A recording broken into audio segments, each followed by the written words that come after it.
Hello mga ka-journey! Welcome back to my YouTube channel, Jen's Journey. Ayun, sa mga hindi po nakasubscribe ng aking channel, please subscribe my channel, Jen's Journey 1897, and please click the notification bell para lagi kayong updated sa aking mga upload. And of course guys, please don't skip ads and malaking tulong po yun para sa akin. So and for today's video, magluluto tayo ng fried liam po for dinner. So although mixed to kasi kung napapansin nyo, walang gulay. So, nilalagyan ko lang ng, binibread ko lang yung crispy mix yung nilagay ko guys. Kasi, templado naman na yan. Ayan, so, i-coat lang natin yung liam po sa crispy mix and then ipa-fry na natin. Kasi ako pag fried, hindi na ako naglalagay ng ibang ng asin or pa. Kasi, pag gagamit ka ng crispy mix, yan, templado na. Tapos, mahirap na pag maalat pa.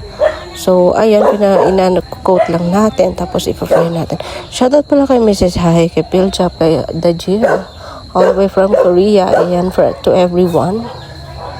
Sa lahat ng, natin, subscribers and supporters. Ayan, pinafry na natin pa isa-isa. So, pasensya nyo na yung, kawali kasi, na yan. Na yan, sign na yan para palitan ng bago. Tapos, kaso wala pa tayong pampalit ng bago. Ang ingay talaga ng aso. Kung kailan ako nag-voice over, saka nag-ingay. Kasi sa kapitbahay, may bisita, may tao. Kaya ayan, tumahol yung aso. And maingay pati yung mga sasakyan na dadaan. Mahirap mag-voice over dito talaga. So anyway, tutuloy ko pa rin to. Bahala sila dyan. Kasi natatambak yung video sa gallery, sa photos ko. Mahirap mag voice over pag marami ng video. Hindi mo na malalaman kung ano sasabihin mo sa voice over mo. Kasi pag ako dito ngayon, pag nagbi-video, hindi makapagsasalita kasi yun ang katabi ng yung room ko sa auntie ko.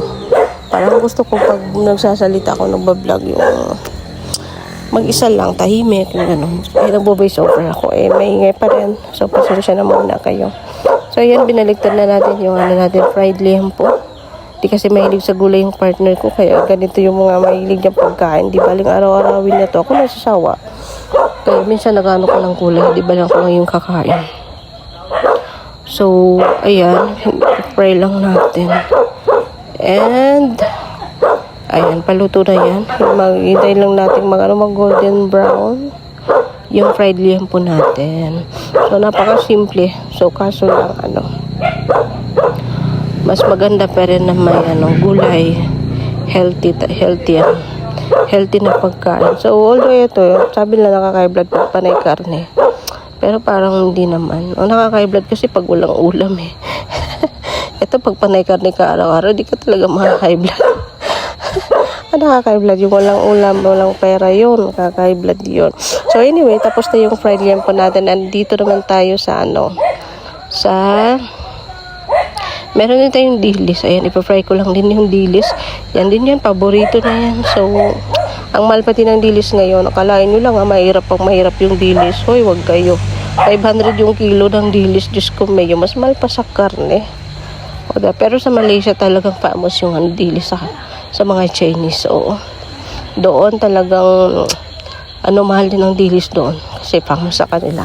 Marami silang ginagamitan, pang-toppings, pang-soup. Pero dito sa atin, hindi ko nakikita. So, iba talaga yung Chinese. And, syempre, may lumpia na naiwan kanina umaga. So, ininit ko siya.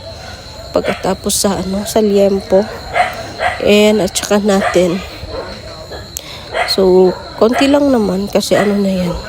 Luto na yan. Initin lang natin yung balat niya para mag-crispy. Ayan.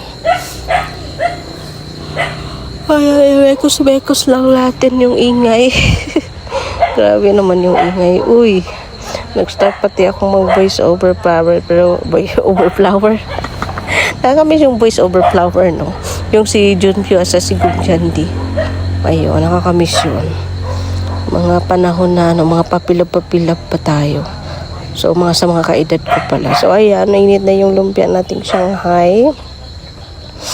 Ayan, and susunod natin yung dilis. Ayan, ngayon pa lang na yung dilis pala. So, ayan yung dilis, yung paborito. Always paborito o dilis. Parang siya. tawag nito. Kalimutan ko. So, mahal yung ano nito, kilo 500. Kaya yan, ano yan, 50 pesos, konti lang. Pero malalaki kasi siya na dilis, kaya hindi siya mabilis maubos. Nakailang araw namin yan naubos. Pero yung maliliit, kasi mabilis lang yun na umuyain. Kaya, mabilis din maubos. Ayan, papray lang natin. So, ganun lang yung paggawin na natin crispy siya. So, mahirap mag-crispy ng ng dilis. Kailangan tansyahin mo talaga. Minsan talaga mapait na. Pero ilalagay ko lang sa rep. Di magtagal, din. Kain-kain araw-araw, kada kain, maubos din siya. Oo, kasi sayang. Ganon, huwag magsayang ng pagkain. Kahit isang butil. Ayan, o, diba sunog na? Parang negro na yun. Pag umuusok na yan, wala na yan. Ano na yan, tutong na. O, diba? Tama na yan. And syempre, dito na naman tayo sa gravy. Ayan yung tirang crispy mix. Ginawa ko siyang gravy. Kasi paborito doon ng isang tao. Isasabaw lang niya sa kanin. Yun na, sapat na sa kanya. At gusto niya yung malabnaw. Ayaw niya yung malapot. So, dinamihan ko siya ng tubig. So, ganun lang kasimple. And hintayin ko yung isang darating para sabay kaming kakain ng dinner. Ayan, o, diba? So, ganun lang, easy lang yung mga ng gravy kung sa bahay lang. Pero kung pang benta, kailangan may mga ilalagay ka pang iba para dadami. And syempre, kinat ko pala muna yung lempo. Para mamaya subo-subo na lang. So, ganun natin kakat natin ng maliit-liit.